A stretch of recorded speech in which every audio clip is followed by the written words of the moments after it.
celestial music, auspicious clouds appeared beneath their feet, Chenga said and the coldly, clear and melodious voices of the fairies several could be hundred heard years from from now. now, I'm still a Respectfully nascent soul inviting the cultivator immortals now. to ascend to the How could a heavens to nascent receive soul the cultivator cultivator talk nonsense? Schwer invites Fairy the Feng exalted Qing said immortal that to because she ascend to the heavens and subconsciously didn't consider consider Emo Chenga a Emo nascent Chenga soul only cultivator. felt her mind becoming This fairy muddled. Feng Qing She didn't floated hate her up for the no clouds reason, and flew but along she with was the always clouds to the aggressive. nine heavens. She didn't The care walls about were the made first of time immortal she could jade, laugh it off the the beams second were time, made of but divine how wood, could she keep and the giving in to stairs her were made fate of metal and times? stone. Although she It was was as young, splendid she was as the still a abode of genuine immortals. nascent soul Divine cultivator. sovereigns with Fairy fluttering Feng Qing sleeves was and furious furious with with fluttering pride, ribbons, but she didn't dare to show it. Respectfully She'd always been inviting the self-conscious exalted about her immortal to enter status, the palace to thinking receive these your two people were conferment. juniors. Under the This escort kind of of the mentality immortals, affected they her entered a behavior resplendent unconsciously. hall. In Now the that main Emo seat of the Chenga hall was sat a mocking them, middle-aged she couldn't divine say lord anything. with a dignified Thinking up to countenance this and an point, she untainted felt somewhat appearance. indignant, so The she immortals finally bowed to snorted greet him. coldly. "Greetings, What's the master." point of having a The backer? middle-aged divine Emo sovereign Chenga was raised his surprised. hand. She No turned need to to be Qin so Shi and polite. asked, After "Backer? the immortals Is stood she up, talking about someone you?" pushed them forward. Qin Shi smiled. "Greetings, exalted Probably. immortals." Oh, The four of them she were looked pushed back to the and said center to Fairy and Feng worshipped in a Qing daze. seriously, "Greetings, "Greetings, master." You don't have to be Fairy so Feng polite. Qing's face turned Rise. green and white. When the four of She them was stood so up, angry the that she master said blurted with a out, smile, "Who's "Now that the envious?" heavenly Tao has been severed, The four of you can still ascend and become immortals. Then you're envious. Your aptitude, temperament, nodded and looked at her sympathetically. And faded chances are all indispensable. It's been more than 700 years, you've already ascended into the heaven realm. It's quite hereby confer you the title of Heavenly Tao True Lord. What nonsense are you talking about? The four of them bowed and said respectfully, was extremely ashamed and resentful for your conferment. She wanted to teach her a lesson, but she was worried about Qin Shi, so she was Heavenly Tao True Lords. That's not nonsense. You have your own fiefdom, the Emerald on the horizontal board. From now on, you can go anywhere you want. If you didn't have jealousy in your heart, the immortals rushed forward to congratulate them. The three of them were stunned. The Master God's banquet made the whole immortal world extremely lively. He asked. The four of them were in a daze, and from then on, they enjoyed their carefree and happy days in the immortal world.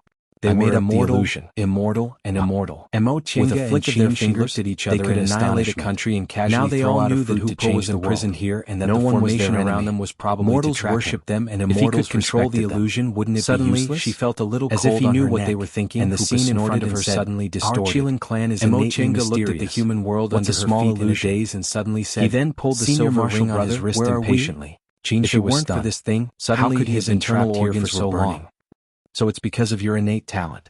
Qin Shi nodded. A raging fire burned out of his body and surrounded his whole body. Control it freely. Senior Marshal, your strength must be extraordinary. Chenga seemed to not see the fire. Turned to look at him with a faint smile. She just looked at him in surprise. You don't need to test me. His whole body was red. I won't tell you these things. And there seemed to be a flame in each of his eyes. Senior, if you want to tell me, then tell me. He couldn't help but scream. If you don't, then forget it. It was as if his spiritual aura was exploding, and he was in great pain. Don't say it like you don't have any desires. Senior Marshal brother, Hupama. She called out, you cultivators came to the immortal palace for treasures. The fire in his eyes burned brighter and brighter. Unfortunately, there's nothing here except for around him kept distorting. Whether you can get out or not, all of a sudden, with a bang, it broke into pieces. The immortal world, the immortals, and the immortal palace all disappeared. If Senior likes to tell stories, we'll listen. If you don't tell stories, we won't lose anything. This was the most beautiful illusion she had ever experienced, but it was also the most terrifying one. How did you two break the illusion? Because it was too beautiful. He'd been trapped alone for too long. Extricate themselves. He was so lonely that he could pretend to be playing happily with the 9 interlocking rings. The fire on very happy to have someone to talk to relieve his boredom. And his mind also sobered up. And Qin Shi looked at each other with smiles in their eyes.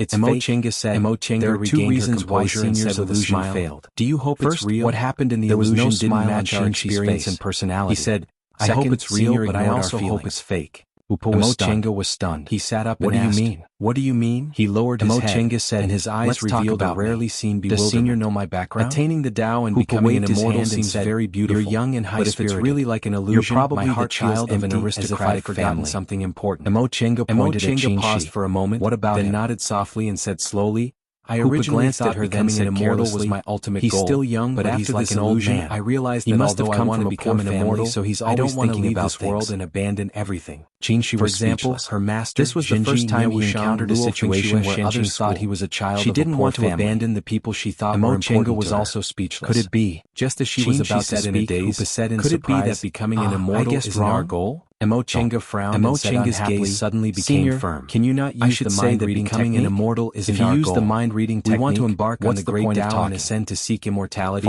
But we don't want to abandon everything to become an immortal. Chenga said, becoming an immortal means born in a village in the secular world. If living forever means forgetting everything since I was a child and my mother died when I was young.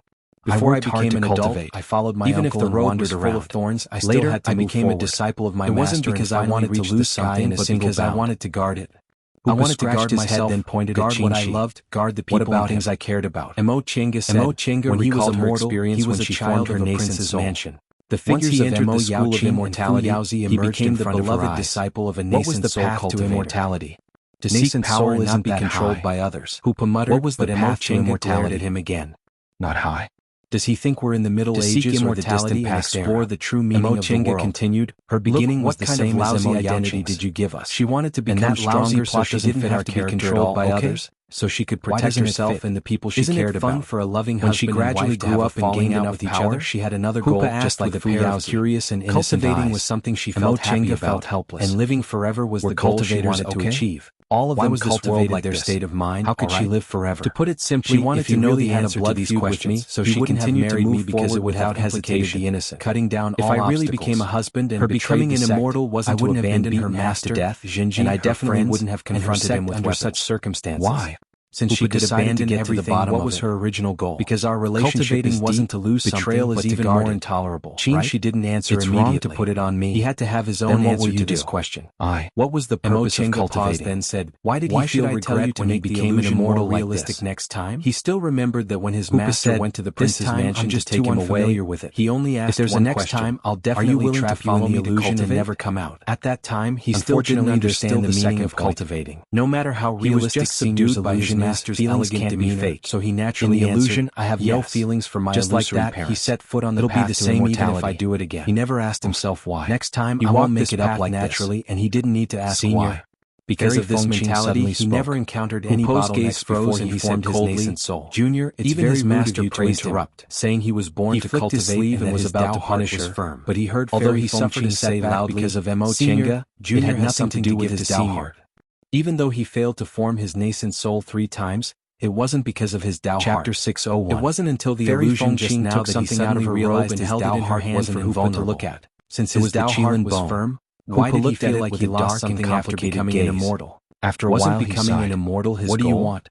She said becoming an immortal and my aura has been sealed, but to protect only my immortal body remains. He didn't want to lose his master or I'm afraid I can't do it. Even if she was by his side. Feng Qing said, these were things he wanted to protect, not things he could lose Senior to let me out. One day he would step onto the great Tao, but before that he had to know that the things he wanted to protect were safe and sound. How could I have been imprisoned for more than 100,000 years? I understand.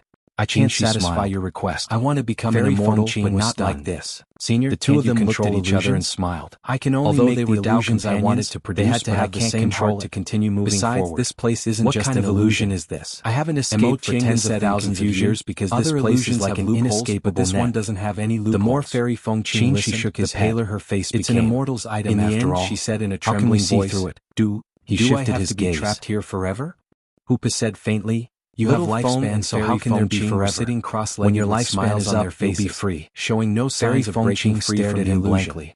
Seeing his indifferent expression, worried, which didn't look like he was lying to her, she suddenly lost her strength and fell to the ground. She stood up, took out a talisman from his robe, between being trapped here in Little Fang's body. I haven't lived long enough. The talisman lit up. I'm only 700 years old. At all. I still have another 700 or 800 with a happy smile on her face. I don't want to be trapped here. She looked panicked and her voice was mournful, but no one comforted her. Hoopo's expression was still indifferent without a trace of sympathy. Strange, how could this be? For a monster like him who had lived for tens of thousands of years, the talisman he used on Little Foam was a meditation talisman. His gaze fell on logically speaking, meditation talisman should be effective when someone was trapped in an illusion. Chinga curled her lips and didn't react at all. If we can break the formation and restrictions in this place again, won't we be able to leave? And the arrogance returned to her face. Hoopa was surprised. The dream must have been very wonderful. He reached out and didn't answer his meditation talisman on this place is full of spiritual aura. The talisman also lit up, but it didn't work. She thought to herself, it's not like this hasn't happened before. The talisman lit up back to show when they were trapped in the immortal palace. But how could it not work?